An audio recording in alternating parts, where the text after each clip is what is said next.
Hello Shiny viewers, I am DS, your psychologist, and welcome to another episode on Channel NITT. In this episode, we're going to talk about the ISFJ and INTJ interaction.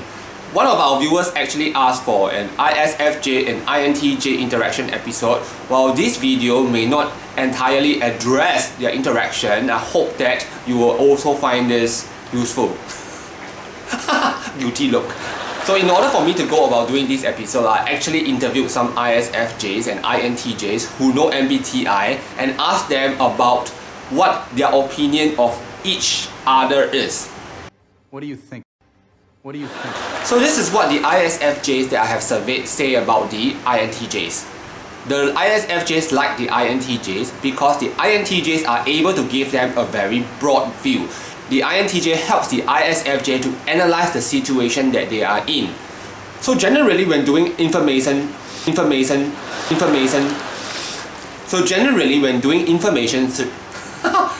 So generally when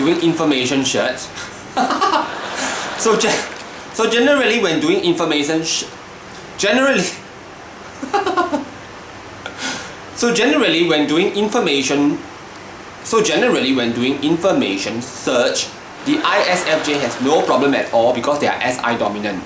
Sometimes because of SI, the ISFJ may be collecting too much information. The INTJ helps them in this regard by explaining to them each of these choices, what are the pros and cons and what are the consequences of choosing them.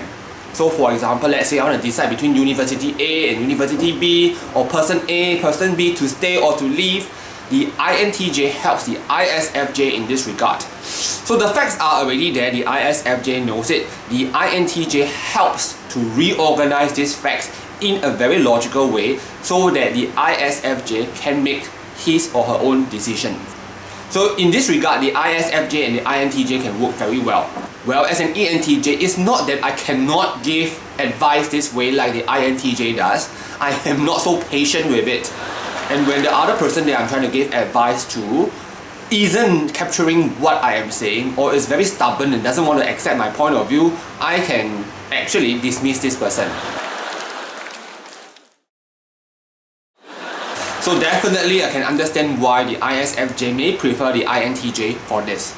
So I also interviewed an INTJ on their opinion of the ISFJ. So this is what happened. Can you tell me something that you like and dislike about the ISFJ? ISFJs are too naggy and too sticky, but if you know how to handle them, that's okay. Okay, so what's one thing that you like about the ISFJ? I have already told you. So personally, I have a lot of interactions with ISFJs and INTJs. I find one very common similarity between them is that they really like to give advice when you ask for it, especially for the INTJs. It appears that the INTJ really likes to give information because they really like to educate and teach. I'm always willing to learn when you've got something to teach. But from the ISFJ's point of view, they really like to give information because they really like to help. So there is one difference within the similarity. So while both these types may like to give information, the ISFJ tends to be the one that pushes it more. Like, okay, let me show you. So they can do it for you. But for the INTJ, when they give you the information, they give you the source. So like for example, read this book, watch this video, and that's it. They expect you to do whatever that they have advised you on your own. So the advice is not emotionally laden as compared to that of the ISFJ. So as an ENTJ, whose advice do I prefer? So comparing the two, I actually think that both are okay. Under different circumstances, I need different types of advice. So I wouldn't say at this point I prefer the ISFJ or the INTJ in this regard. So recently I've been very caught up with my own schedule, so I am producing much more of these short videos. I hope you really like them. So viewers, if you are ISFJ or INTJ, what do you feel about the other type? So viewers, do you like the ISFJ advice or the INTJ advice more? Do comment below. So I really look forward to seeing your comments. Okay, I am going to sign off now and I'll see you in our next episode. Bye bye.